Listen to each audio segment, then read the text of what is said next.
اللہ الرحمن الرحیم۔ آج میں قرآنی دعاؤں کے سلسلے میں ایک نہایت جامع دعا جو نبی پاک صلی اللہ علیہ وسلم جس کی تعلیم فرمائی ہے بلکہ رب تعالیٰ نے یہ ہمیں سکھائی ہے، اس میں دنیا اور آخرت دونوں کی بہتری کے لیے اللہ تبارک و تعالیٰ سے مدد مانگی گئی ہے۔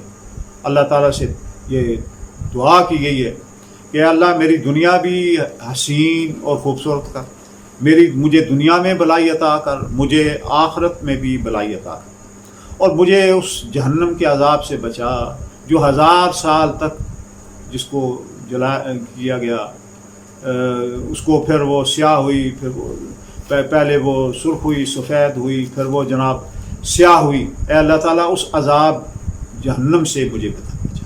یہ اس دعا کا یہ طواف کے وقت بھی پڑھی جاتی ہے اور نماز کے آخر میں بھی آپ اس کو پڑھ سکتے ہیں۔ رب اجعلنی مقیم الصلاۃ ومن ذریتی، بعض لوگ وہ پڑھتے ہیں، یہ پڑھیں گے تو یہ بڑی جامع دعا ہے۔ نبی پاک صلی اللہ علیہ وسلم نے اس کی تعلیم فرمائی ہے، اللہ رب العزت نے یہ دعا سکھائی ہے۔ وہ کیا ہے؟ ربنا آتنا فی الدنیا حسنہ وفی الآخرۃ حسنۃ وقنا عذاب النار۔ اے ہمارے پروردگار، ہمیں دنیا میں بھلائی عطا کر، ہماری دنیا نہایت خوبصورت بنا دے، اور ہماری آخرت بھی خوبصورت بنا، اور اس میں بھی آخرت میں بھی ہمیں بھلائیاں عطا کر، اور ہمیں آگ کے عذاب سے بچا لے۔ یہ دعا آپ نماز میں بھی پڑھ سکتے ہیں۔